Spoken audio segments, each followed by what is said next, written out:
váš líder eurovolieb Ódor pomohol samosprávam? Ale že vôbec. To znamená, že vy nie ste spôsobili pomáhať, lebo neviete, ako funguje realita.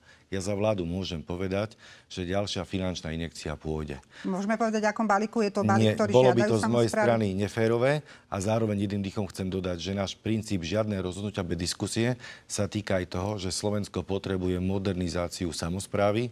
Aj daňového mixu napríklad? Daňový mix, moja predstava, môj vlastný osobný názor. Poďme do daňového mixu, podiel z viacerých daní, ale zároveň urobme druhú vec.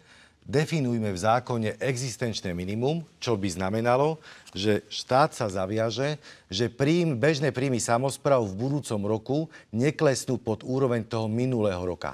A hovorím to preto, aby samosprávy mali definovanú úroveň a vedia, na čom sú, pretože ak by sme išli daňovým mixom, ktorý navrhoval v roku 2011 Ivan Mikloš, podiel 9,86% zo 4 daní, tak samosprávy v minulých rokoch mali nižší príjem 780 až 830 miliónov. Čiže preto ja by som odporúčal, poďme do podielu, ale aby to nebol nebezpečný koktejl, dajme tam garanciu ekonomického existenčného minima.